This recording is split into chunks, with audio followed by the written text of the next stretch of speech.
আমরা একটু মালয়েশিয়ায় যাই, আগে জানিয়েছি সেখান থেকে যুক্ত হবেন সহকবি মোস্তফা ইমরান রাজু। মোস্তফা ইমরান রাজু, আপনাকে আমন্ত্রণ জানাচ্ছি এবং আপনাকেও শুভেচ্ছা ৭১-এর জন্মদিনে।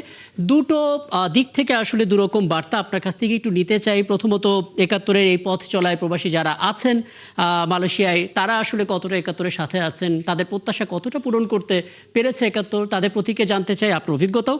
পাশাপাশি আমরা জানি প্রধানমন্ত্রী হবার পর প্রথমবারের মতন এই মালয়েশিয়া সফরে যাচ্ছেন তারেক রহমান। বলা যায় প্রথমবারের মতো বিদেশ সফরে যাচ্ছেন প্রধানমন্ত্রী হওয়ার পর, এবং দেশ হিসেবে মালয়েশিয়াকে তিনি বেছে নিয়েছেন।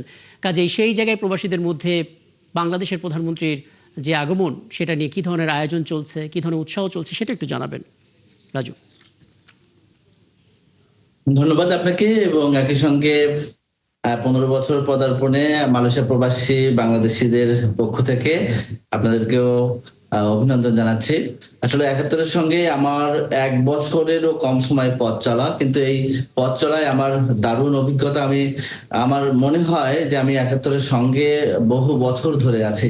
মনে হয় যে যে মানুষগুলোর সঙ্গে আমি কাজ করছি নিয়মিত, যাদের সঙ্গে নিয়মিত নিউজের জন্য কথা বলা হয়, তারা আমার অনেক আপন, একেবারে পরিবারের মতো একটা আমি পরিবারের অংশ হয়ে গিয়েছি।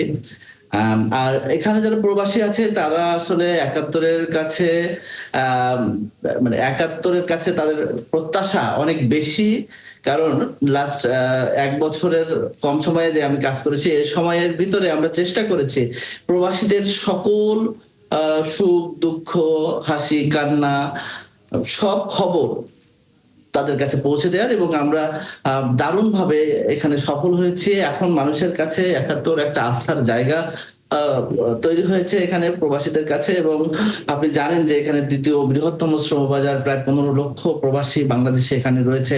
আমরা বলি যে আমরা সাংবাদিকরা এখানে হাই কমিশন এবং প্রবাসীদের মাঝে যে দূরত্বটা, সেই দূরত্বটা কম